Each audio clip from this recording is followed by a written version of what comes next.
वो हिंदू थे, मेरा नाम सबा नकवी। डीएम के ऑफिस से ही पता चल गया कि मेरा नाम बहुत डेंजरस है।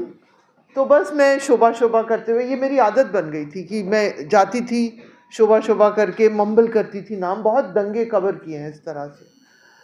तो हम लोग पहुँचे और एक मोहल्ले में पहुँचे, और बाद में मैंने सालों बाद लिखा भी है इसके बारे में।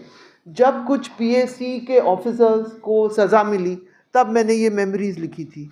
तो आपने इसका जिक्र किया, तो मैं इंटेलेक्चुअली इसको इस बात से लिंक कर दूं कि कम्युनलिज्म 2014 में पैदा नहीं हुआ।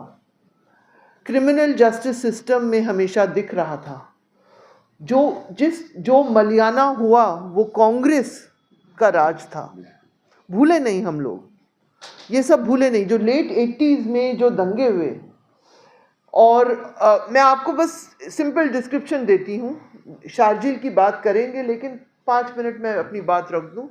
एक रोड थी, एक तरफ मिडिल क्लास हिंदू मोहल्ला था, दूसरी तरफ बस्ती थी जहाँ जो वीवर्स बुनकर रहते थे, ज़्यादातर छोटे छोटे घेटो इलाके में बस्ती थी। हिंदू लोग अपना वहाँ, तब तक जब हम पहुँचे तो लोग बाहर आ गए थे और टैंक वैंक चल रहे थे, पुलिस बहुत थी, और वो कह रहे थे नहीं नहीं आप लोग वहाँ मत जाइए, मुसलमान आपको मार देंगे। हम लोग अपनी सुरक्षा के लिए डे पेट्रोल, नाइट पेट्रोल सब कर रहे हैं, मार डालेंगे मार डालेंगे। जो भी हुआ, और पुलिस वाले भी आप उधर मत जाइए, आपको मार डालेंगे। फिर जो भी हुआ, हम लोग रिपोर्टर थे तो हम लोग दूसरे रास्ते से अंदर गए। वहाँ कोई मुसलमान मर्द बचा ही नहीं था, सबको उठा के पुलिस ले गई थी। वहाँ सिर्फ एक बुजुर्ग मिले थे, कुछ महिलाएं मिली थी, ख़वातीन मिली थी, बच्चे निकले डरे हुए। छोटी छोटी गलियों में बुलेट मार्क्स, पता नहीं कैसे हाथ को जगह मिली कि आप फायर करें उन गलियों में, छोटी छोटी गलियों में, कच्चे घरों में बुलेट मार्क्स, और सब गायब हो गए थे। और ये थे वो लोग जो हमको मार डालेंगे, इज्जत लूट लेंगे, ये थे, ये जो बचे हुए थे जो लोग मलियाना में। जो भी हुआ, बाद में जो हमारे जिनके साथ में गई थी वो इंडियन एक्सप्रेस में काम कर रहे थे। उस ज़माने के जो एडिटर थे वो उस वक्त राइट विंग अलाइनमेंट बहुत ज़बरदस्त था, नाम आप लोग खुद रिसर्च कर लीजिए। स्टोरी दी गई, बाद में बॉडीज़ निकली कनाल से, वही मर्द जो उठा के ले गए। तो ये सब लिख के दिया कि people have been picked up by the PAC, all of that. Nothing was carried by the paper even back then. And फिर टाइम्स ऑफ इंडिया में शायद स्टोरी निकली कि उस ज़माने में टीवी नहीं था, सोशल मीडिया नहीं था, हम दूसरी दौर की बात कर रहे थे। जो अखबार छापता था वो उसमें बहुत इम्पोर्टेंस था। तो टाइम्स ऑफ इंडिया में शायद स्टोरी आई कि bodies are coming out of the canal. Anyway, so communalism 2014 में इन्वेंट नहीं हुआ। क्रिमिनल जस्टिस सिस्टम सालों से बहुत खौफनाक, बहुत प्रेजुडिस तरीके से, जिस तरह की कहानी आपने बताई, महाराष्ट्र में इतने केसेस थे दंगों के बाद, लोगों को सालों कोई स्लिम एविडेंस, बस बम फूटा है तो हम लोगों को उठा के ले जाएंगे। कोई बहुत सारे केसेस हुए, शायद एक कुछ लोगों ने फिल्म भी बनाई है, एक लड़के ने उसके बारे में। ये सब हुआ, लेकिन फिर भी और आजकल कुछ लोग लिखते हैं कि भाई मुसलमानों को घर नहीं मिलता, तब भी नहीं मिलता था, इसमें कोई बड़ी बात नहीं। फिर भी जिंदगी ज़्यादातर नॉर्मल थी, क्योंकि ये सब चीज़ें क्रिमिनल जस्टिस सिस्टम में दिखती थी। अब लोग घूम फिर के प्राउडली डिक्लेयर कर रहे हैं कि वो मुसलमानों को यहाँ से निकालेंगे, वहाँ से निकालेंगे। अब इंस्टीट्यूशनली पब्लिक डिक्लेरेशन फ़ायदा होता है अगर आप कहें कि हम मुसलमानों से इतना नफरत कर रहे हैं, तब वो सिचुएशन नहीं थी। और ओपनली आप उनको काम नहीं देंगे, आप उनका घर बुलडोज करेंगे, आप प्रोसेशन निकालेंगे उनके मस्जिदों के सामने, ये सब अब ओपनली हो रहा है। तो फ़र्क ये है, इस बीच में शारजील उमर का नाम तो लोग लेते हैं, उनके साथ बहुत ज़बरदस्त नाइंसाफ़ी हुई है, लेकिन जैसे इन्होंने कहा वकील भी हैं, पूरे टॉप वकीलों ने लड़ा वो केस, और कोई भी जंग ख़त्म नहीं होता, कोई भी। मैं पत्रकार हूँ, मेरा काम नहीं है आप लोगों को भाषण देना, बिल्कुल नहीं, मैं ये अपना मानती भी नहीं हूँ, लेकिन क्योंकि मेरा एक एक्सपीरियंस है और मैंने कम्युनलिज्म को देखा है, तो ये मानना कि वो नहीं था और अब आ गया है, वो गलती होगी। क्रिमिनल जस्टिस सिस्टम बहुत ही भयानक तब भी था मुसलमानों के लिए, और अगर आप डेटा देखें तो दलित के लिए और आदिवासियों के लिए कुछ इलाकों में, अलग अलग इलाकों में अलग अलग जस्टिस बहुत भयानक था। लेकिन अब तो ये पॉलिटिकल प्राइड का मसला हो गया है। जो चिकन नेक की जो बात, अब इतनी लंबी ज़िंदगी हमने बिता दी, तो ज़रूर हमने कहीं ना कहीं किसी चक्का जाम में हिस्सा लिया होगा, और वो इस तरह से भी हुआ होगा कि हमारे इलाके में लोग को पानी नहीं मिल रहा है और लोग बैठ गए चक्का जाम पे, कहा कि भाई इसको ही नहीं निकलेगा, हम इधर से उधर लोगों को जाने नहीं देंगे। ये भी एक, तो ये जो, और वही शारजील इमाम जिसका most inflammatory I think is the चक्का जाम, यू आर द लॉयर, कि उन्होंने कहा कि वो चिकन नेक, अब उस चिकन नेक से हम लोग चलते हैं, उस पार पहुंचते हैं, तो वहाँ के चीफ मिनिस्टर तो वाह क्या बयान दे रहे हैं, constitutionally suppose to be the look after all citizens equally, पैसे मत दो मियाँ लोग को, अगर 5 रुपये का बिल है तो अब 4 दो, उनको भगाएंगे हम, और 4 लाख ऐसे सजेस्ट किया है कि उनको हम वोटर रोल से हटाएंगे।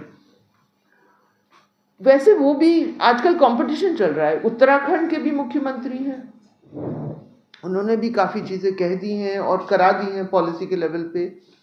हो सकता है उड़ीसा में भी अब एक लेबोरेटरी बन रही है, हालांकि मुसलमान कम हैं। अब आप लोग गौर करिए, एक ज़माने में कहते थे कि बहुत मुसलमान हैं, अब वो हमको ओवरटेक कर देंगे, अब जहाँ बहुत कम है वहाँ पे नई लेबोरेटरीज बन रही हैं।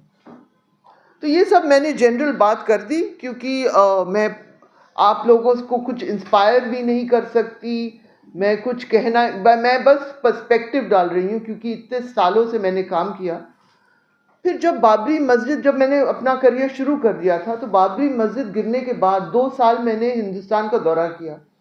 मैंने नौकरी छोड़ी, इंडिया टुडे में सब एडिटर की नौकरी शुरू हुई थी कि हम इसको लड़ेंगे, हम दिखाएंगे कि हिंदुस्तान में लोग साथ साथ रह सकते हैं, पॉपुलर रिलीजन में, सूफी दरगाहों में, बंगाल में बॉन बीबी है, यहाँ कुछ है वो। 2 साल मैंने एक सफ़र किया, वही इंडियन एक्सप्रेस जिसने, और मैं अपनी 20s में थी उस दौरान में, वही इंडियन एक्सप्रेस जिसने वो स्टोरी बेरी की, अब एडिटर बदल गया था, उसने वो कॉलम कैरी किया।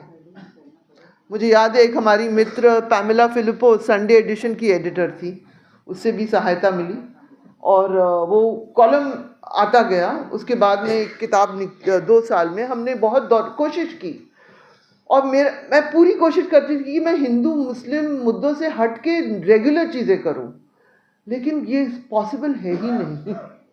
फिर मैंने जब छोड़ के पॉलिटिकल रिपोर्टिंग की, लेकिन ये shadow, this is something we would be escaping it. It would be a lack of courage on my part to not say a few things with whatever agency I have. You know, लोग कहते हैं कि आप ऐसे मत जाइए, कुछ भी हो सकता है, कि मुसलमान नाम है, ये सब बातें हिंदू लोग को करने दीजिए। मुझसे कहा गया है हिंदू नाम उनको बात करने दीजिए, हाँ आप इसमें मत हिस्सा लीजिए। देखते हैं, चलिए देखते हैं।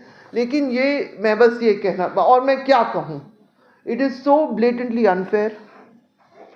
कुछ वायलेंस का क्राइम है नहीं, day in and day out political people, those holding political office, those being part of रक्षा दल are making threats।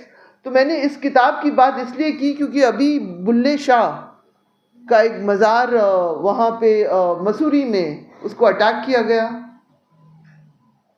आप लोगों को पता नहीं, आप लोग जवान हैं, एक बॉबी फिल्म का एक गाना था, राज कपूर की फिल्म, आप लोग देखिए, बुल्ले शाह ये कहंदा, और बुल्ला, बहुत सारे गाने हैं। ये हम लोग की दरिया दिली का ये सब कल्चरल सिंबल्स हैं, लेकिन ये सब पे अटैक हो रहा है अब। और बस अब वकील साहब बैठे हुए हैं मेरे ख्याल से, ये है ना, वकील लोग बैठे हुए हैं, ये केस के बारे में बताएंगे। मैं बस ये आपके जहन में डालना चाह रही हूँ, वक्त बुरा लगता है लेकिन पहले भी कुछ परफेक्ट नहीं था। फ़र्क ये है कि अब तो ओपनली कह के कि हम मुसलमान को नौकरी नहीं देंगे, हम आपका घर तोड़ेंगे, आपका मोहल्ले से निकालेंगे, आपके खिलाफ केस अब ओपनली कह के किया जा रहा है। लेकिन तब जैसे अभी आमिर भाई ने कहा, उनको तो कोई वकील वगैरह मिले भी नहीं। और मुझे भी याद है ऐसी कहानियाँ, उत्तर प्रदेश में लखनऊ में जो वकील टेरर अक्यूज को रिप्रेजेंट करता था उनकी पिटाई होती थी। ये सब दौर भी, ये सब हो चुका है। और तो क्रिमिनल जस्टिस सिस्टम के बारे में क्या कहें, लोअर कोर्ट वगैरह में वो बहुत ही, अब यहाँ तक मुझे एक वकील ने फ़ोन किया था जब एक बेंच के सामने ये पूरा केस पहुँचा सुप्रीम कोर्ट का। उन्होंने कहा that lawyer is also involve in many cases कि state only wants Sharjeel and Umar. State को 2 लोग चाहिए, बाकी सबको छोड़ने के लिए तो इनके केसेस अलग अलग होने चाहिए। जो भी हुआ वो हुआ, outcome became the same. Why does the state want Sharjeel and Umar? 2 पढ़े लिखे, capable, politically aware, capable of giving a certain level of leadership, leading a protest, articulating their views. In the state wanting Sharjeel and Umar, the media had a big role to play, and as a journalist I will end it with that. They shamefully projected them, they took clips, they edited it, they told a false story. इसमें media का role था, so let us say that very categorically. They gave a false presentation. So as a journalist myself, I think we must all take it upon ourselves to examine facts very carefully, especially when they come to allegations of people being accused of terror and whatever, instigating riots. यहाँ पे तो terror नहीं, and it is so unequal कि जिस दौर में वहाँ दरगाह पे हमला हो रहा है, रोज़ लोग मोहल्ले से निकल रहे हैं, रोज़ बुलडोजिंग का हमला हो रहा है, इलेक्टेड अथॉरिटीज़ ये सब कह रही हैं आपने कुछ लोगों को जेल में रखा है। बस ये कह के थैंक यू वेरी मच।